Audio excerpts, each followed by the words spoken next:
Dnes naše dlouholetá kamarádka, předsedkyně francouzského národního shromáždění Rassemblement National, Marine Le Pen.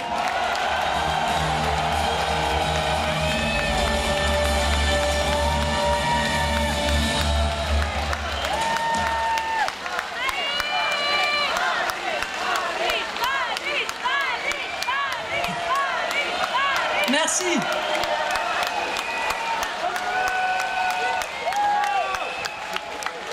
Mesdames et messieurs, nous sommes venus ici à Prague, dans cette ville ô combien magnifique, au cœur de notre chère Europe, pour soutenir notre allié, le parti Liberté et Démocratie Directe, et son président, notre grand ami, Tomio Okamura.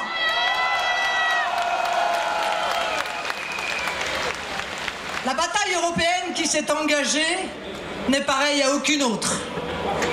Nous sommes à l'aube d'une grande clarification politique et nous le sentons d'un grand basculement politique.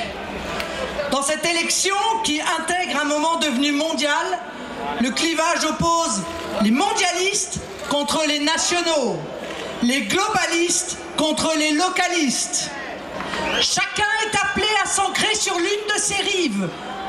Et ceux qui croient pouvoir surnager au milieu ne connaîtront pas d'autre sort que d'être emportés dans le torrent des événements et de s'y noyer. En Europe, il y a d'un côté les fédéralistes de l'Union européenne. Ils professent, vous le savez, la dérégulation complète conformément aux dogmes religieux du libre-échange, l'abaissement définitif des frontières, prélude à une libre circulation des migrations planétaires, la dilution des nations au profit d'un gouvernement oligarchique de fonctionnaires et d'experts. De l'autre côté, il y a les patriotes de tous les pays européens que nous sommes.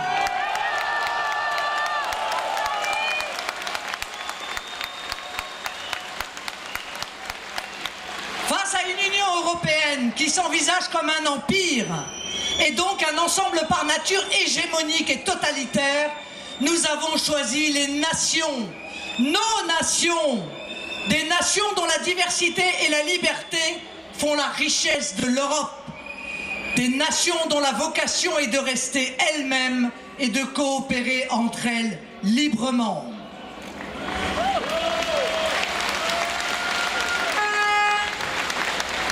Contrairement aux caricatures, nous ne souhaitons pas l'arrêt du commerce, mais nous voulons remplacer le libre-échange par le juste échange, c'est-à-dire intégrer dans les relations commerciales les impératifs sociaux, sanitaires, environnementaux sans lesquels notre planète et nos sociétés courent au chaos. Pas davantage, mes amis, pas davantage, nous ne voulons cadenasser des frontières, mais proposons juste de remettre des portes à la maison, des portes que l'on ouvre et que l'on peut fermer aussi.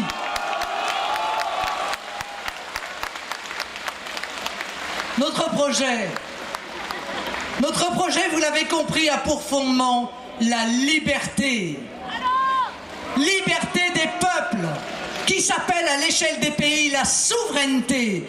Ici, vous savez ce que ce mot veut dire.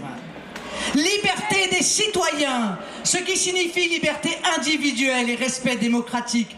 Certes, aujourd'hui, l'Union européenne n'a pas la capacité d'envoyer des chars dans les rues de nos villes, ni de tirer sur la foule. Mais ne nous trompons pas.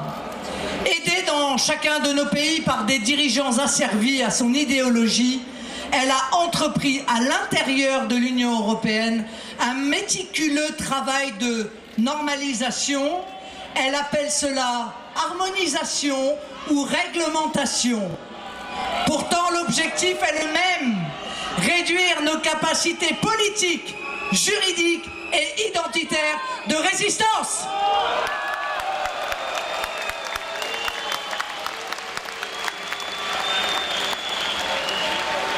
Pour rendre le processus de destruction nationale irréversible, elle a engagé parallèlement la submersion de l'Europe par des migrations organisées. Mon pays en offre un triste exemple que vous devez regarder.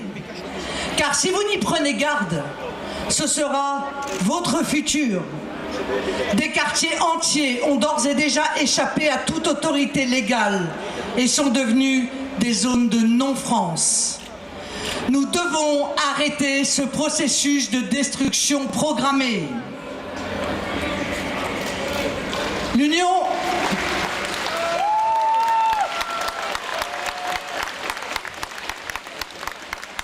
européenne, c'est enfin un cimetière de promesses non tenues. Un projet perdant-perdant. L'Union européenne cumule en effet le terrible paradoxe de détruire les nations sans pour autant offrir à ceux qui y adhèrent une alternative de puissance face au bloc chinois et américain qui restructure devant nos yeux le monde du XXIe siècle.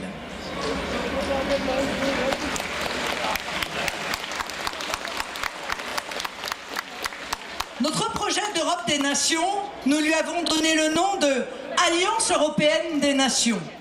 Nous l'avons synthétisé pour la France dans un document qui prend la forme d'un manifeste. Cette Europe que nous appelons de nos voeux est vivante.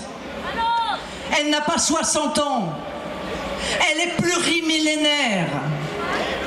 Nous avons conscience que ce sont les nations qui sauveront l'Europe et réhabiliteront la belle idée européenne en lui donnant avec ses limites tout son sens. C'est par des coopérations librement consenties, des coopérations riches et vivantes que nous triompherons des défis de la mondialisation et des grandes révolutions technologiques qui se dressent devant nos pays à l'aube de ce 3e millénaire. L'enjeu de ces élections, c'est de pouvoir faire jouer l'alternance. Car, pour la première fois, la poussée démocratique des patriotes dans tous les pays rend possible la refonte du cadre européen. Il est, mes amis, désormais possible d'envisager une coopération scientifique, technologique, politique qui s'appuie sur la conscience de la singularité de l'Europe et sur le génie respectif reconnu des peuples qui la composent. Dans le monde troublé qui vient, rien de durable ne peut se construire en effondrant la communauté naturelle qu'est pour chaque citoyen des pays d'Europe sa nation. Peuple tchèque, votre histoire témoigne d'une conscience nationale qui vous rend fort, de héros de la liberté comme Jan Palach qui vous honore et d'une incomparable capacité de résistance que beaucoup peuvent vous envier.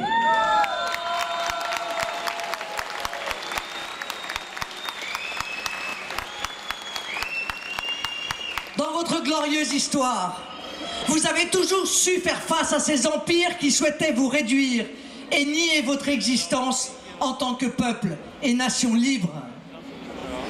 L'Europe entière garde en mémoire ce printemps, il y a 51 ans, cette insurrection qui fut si cruelle pour vous, mais dont l'exemple héroïque engagea le processus de libération de toute l'Europe.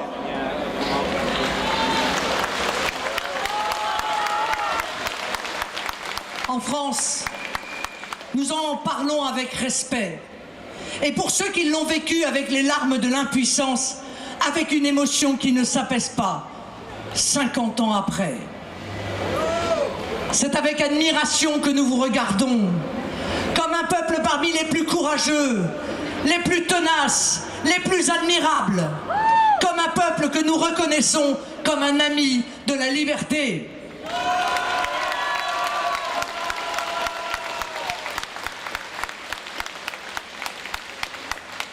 Cela nous rapproche beaucoup et nous avons conscience, et vous et nous, que cela nous engage.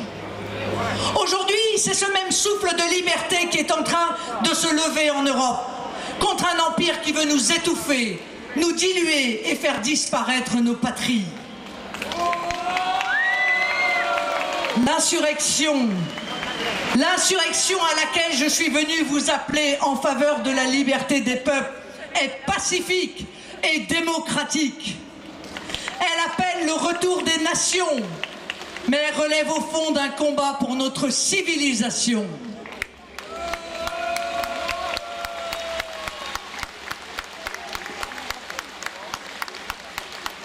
J'ai la conviction que les Tchèques de 2019, fils et petits-fils des héros du printemps de Prague, prendront toute leur part dans ce printemps de l'Europe.